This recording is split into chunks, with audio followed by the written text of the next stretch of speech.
So what is going on, guys? This is Vic's POV, just taking a quick nighttime drive over here. So just wanted to give a quick update. I bought a Tesla about a year ago and really just looking to do a quick update on 1 year. It's been a little over a year. Tesla Model Y, and I have about almost 12,000 miles on it. So just really want to talk about some pros and some cons, and what's really how I felt about having this car, and how I've so far what's been like, what's been really good, what's been okay, and what could have been a little bit better. So just a little bit of background: I did have a Tesla Model 3 back in 2021. Got into a quick, into a pretty big wreck back in 2022, the end of it, and luckily I was able to order this one when the price cuts came in. So I got this at no bash on people that bought it for 60,000, but I did end up getting this for closer to the 50s, I believe, out the door. So I was pretty happy with the purchase price, especially being a little bit lower than what usually what the prices were right now. Obviously now in 2024 we are seeing even lower prices on the Tesla. So again, my thoughts on it after owning it for a year, and what I've done to it, what I feel is necessary for the car, and what I feel could have been a little bit better. So first and foremost, pro, definitely no gas. Fortunate enough to have some solar, and I do have a level 2 charger at the house, and definitely this has been my go-to for everything. We take this, my wife and I take this everywhere now that we have a newborn. This is the car to go, and we definitely we almost never use that secondary car that we have. We really enjoy how quiet it is and how easy it is to just pick up and go on this. We took about a 400-mile trip a couple months ago before the baby was born, and we only charged once and then coming back. So we charged this all the way through for the long range, all-wheel drive. I believe we got about 320 miles, and then got to our destination, ended up charging to come back, and then we ended up turning around and just charging it when we got home. But it was more than decent for the trip, and we really didn't have to worry about any type of gas. So again, I'm not someone that worries too much about range anxiety and how things happen. So I honestly, like, if it hits 20%, or if I have 60 miles, I'm not going to go crazy over it. Not sure if everybody's like that. I know there's some individuals like my wife that do have range anxiety. Once she sees 40 miles, she starts kind of freaking out, or she sees 10 miles, she's like, oh man, I'm sorry, not 10 miles, 10%. She's like, okay, we got to charge. But so far, really nothing crazy on my end. Again, the not having to stop for gas is absolutely amazing, and when we did have to charge, it was so easy and so quick. We jumped on that supercharger. We still had about, I believe we still had about 20% left, and what we did is we charged it right before coming back home to South Florida, and we were able to just charge up. Maybe it took about 45 minutes. We stopped, we ate something, and we came back, and there was absolutely no problems with it. So again, range has been absolutely no problems, and I charge it maybe not daily as I should, but I charge it whenever I do get low enough, that I know if we're gonna go out or something, I need, I'm gonna need some juice. Usually I keep it at 80%, and that's usually a really good benchmark for us. 80% keeps me charged, maybe if we go out a lot, maybe for almost half a week. And then we're looking at, we drive a lot, I'm talking about maybe 30 to 50 miles a day, half a week, and then we charge it up again. And with solar, we are essentially not paying anything, we're charging it with the sun. So again, I'm honestly super happy with the way things went. My second pro on this is definitely the acceleration. Right now I have it on chill mode, but acceleration wise, this thing does 0 to 60, I believe, in 4.5 seconds, or closer to the 5s. And not gonna lie, this is pretty quick from what I came from. I had a Tesla Model 3, what's it called? Tesla Model 3, just regular. And it was, it also wasn't a slouch. So honestly, it's not something that, you know, these cars are absolutely amazing with the instant torque. I don't feel like I'm missing anything on power wise, or just overall just how effective the power is delivered to the car. So again, only, I believe, you know, only thing I do miss is the engine sound, which I'm a big fan of, and I've had, you know, modified cars, and my buddy has a Mustang, and every time I sit in it, I love it. I love the room, I love the V8, I love the sound of the car.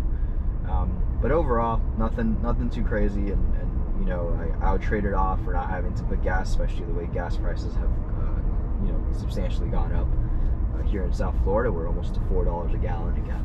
So, again, something I love is just the acceleration and not having to really worry about. I know battery goes down, but not really having to worry about having to fill up every, you know, 2-3 days. Alright, so another pro is maintenance. With having so many cars, I've had, you know, Mazdas, I had Toyotas, I've looked into getting trucks, just overall, just different type of cars, all the maintenance we have to do. This car, the only maintenance I've had to do so far, and the only time I've had to take the Tesla is maybe twice, and that was for like a misalignment, which I know they're super popular for. But also looking at, you know, maintenance wise, the only thing I did was 10,000 miles tire rotation and honestly washer fluid, and obviously a wash. So there's really nothing crazy on this car. It's been one of the easiest, and I just kind of hop in, and my wife also loves it. She doesn't have to worry about us being without a car at the dealer for, you know, a day. Or for Mazda, every time we have to go get a service done, it's a mission. You're looking at maybe a day, a couple hours, and it completely cuts out, you know, you have to make a day out of it. So definitely the amount of time that we save, just the maintenance wise, I mean, tire rotation takes maybe about 25 minutes. I'll balance on the tire rotation here down the street. It's not even that expensive. I think it costs me like 25-30 bucks at Costco, and very easy to maintain. So with that being said, I mean, that's another pro, and I believe the last pro I have for the car is how easy, you know, functionality wise, how easy it is to drive. I've had a lot of manual cars, and I've had a lot of automatics, and the transmission only being a single gear, and it's just go. There's no stop, there's no lag, and you know, off the line, or if I need to accelerate quickly or I need to get around something, I really have absolutely no, you know, there's no lag in between gears, or if you have to shift, or if you have to, you know, the transmission has to figure out how to do it, or whatever the case may be. So again, very easy car to drive, and at almost 12,000 miles, I really have no complaints. The cons. So these are a big thing, and I definitely, you know, I'm not one to complain. Again, I'm extremely fortunate to be having and driving this type of car. But definitely all cars have cons. One of the things that drives me absolutely nuts, it's rattles. I don't know if you guys can hear it right now. You can kind of hear the rattle on the dashboard. Took it to Tesla, and Tesla told me, well, it's kind of normal. There's really nothing we can do to fix it. They try to minimize it, to tighten some bolts. It still doesn't do anything. And at the end of the day, I'm not going to kill myself over it, but for a $50,000 car, and some people that paid $60,000 for it, I do think that is a little unacceptable, just compared to other more solidified car brands. But you know, when you buy an electric car, you buy a Tesla, it's not about buying you buy the comfort, which is extremely comfortable, but also there's going to be little things here and there. So again, not the end of the world, but that is a con. Body panel and gaps, that drives me absolutely bananas. I have a detailing business as well, and I'll probably be posting a couple videos for my detailing business here. But every time I watch the car, I always notice there's like a little, right in between the doors, there's a little gap that's a little bit bigger on one side than the other side. Try to get that fixed as well, and they got as close as possible to it without misaligning anything else. And again, not gonna say it's, you know, it doesn't bother me, but it's so mischievous, so small. It's not that big of a deal. Again, you know, a con for a $50,000-$60,000 car. Misalignments is a little unacceptable, and I just wish that it was a little more streamlined. Again, I bought this in 2023. I heard the gaps and stuff. You know, my Model 3 was absolutely was way worse on my Model 3 in 2020 and 2021. So I'm not, again, worlds above of what I was driving in a Model 3. Another con is the paint. So that is one of my biggest things. I did end up getting the free paint with the white and the flakes and stuff like that. But that's something that, you know, it was a personal preference. I really wanted white, but I also wanted gray, and just the gray was going to take too long, so I decided to pick up the white one. But with that being said, the white is extremely flaky. On my Model 3 was the same thing when I got the white one back in the day. Paint started flaking at like 3 months. To avoid that, I actually ended up getting a PPF kit, a DIY PPF kit, and ended up wrapping the whole Tesla in PPF. It was a little bit of a mission, just the front part, really. The doors and the trunk weren't too bad. However, both bumpers were a little bit more difficult than I thought. And I can always, you know, if you guys want, can always put a post up and talk about how difficult that was. But it's really something that's not, it really helped conserve the car. Bug splats here in, you know, South Florida, going up to Orlando definitely saved us. Going to Tampa, West Florida, right? North Florida saved us a bunch of times going up and down on the highway and through, you know, going through the West Coast. But definitely something that paint, if you do end up getting a Tesla, I do recommend getting a PPF if you can. At least the front part of it, and the pillars on the side. That is 100% something I do recommend. Another con that I have, which is very minimal, and this is really nitpicking, is sometimes I do forget that this is, you know, it is a bigger car. It's like an SUV, and I wish the hatch would kind of like auto detect that it's about to hit something, but it doesn't. And I don't think any real car, any car really has something like that unless it does hit something. I've hit this on the garage door a couple of times, and luckily for the PPF, you know, it's still there. I don't have a gash on the trunk yet, but I definitely wish that it would recognize it and stop the trunk before it hits that, like, my garage door. Well, besides that, I mean, you know, Tesla's been great. I really haven't had any problems with it.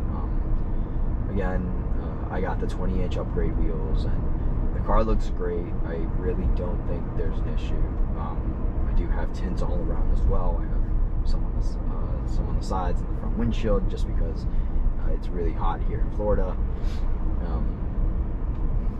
But you know, the Tesla, another complaint I might have is the Tesla app. Sometimes it's a little slow. It takes forever to recognize on my phone. I have an iPhone, and I really wish that the iPhone, I don't know if it is the iPhone. I have Samsung as well. I don't know if it's just the Tesla app altogether, but it's something that I wish would be a little bit easier. Like, it would be a little bit more streamlined and not causing me to have problems whenever I try to get connected or whatever the case may be. It does take a minute to, like, if I had the car sitting for a bit, it does take a minute for me for my, you know, the car to recognize that I'm next to it and open. You know, sometimes with the baby, it does make it a little bit difficult. But besides that, I mean, again, an update on a 1-year update on this Tesla and what I feel is the good and the bad on this car, and what, you know, if I could change anything, honestly, if I could have gotten the performance, I should have. Especially after those price drops, like, I wish I would have gotten the performance, because I paid for these upgraded wheels, and at the end of the day, for another $2,000, I think it was, I could have gotten the performance model with the bigger brakes, the bigger wheels, and at the end of the day, the you know, the spoiler in the back, and the upgraded suspension, or whatever the case may be that they say it has. But overall, I mean, I'm extremely happy with the long range all-wheel drive, and I do see that now the real wheel long range, I believe, is getting an upgrade in mileage. So my car, I think, only does 320, and the new ones are making anywhere from 330. So that's a huge win for everybody, especially for anybody that's trying to get a Tesla now, or anyone that's thinking of maybe going electric. Batteries are getting better, and altogether we are looking at more time on the road, which is awesome. But that basically is gonna wrap me up so far. I'm not gonna keep it on for too long, but really just wanted to talk about how I feel about the Tesla so far, and how it's doing, and again, everybody that's so far on this. And then from there, I'll catch you guys on the next one. So thanks for watching, and let's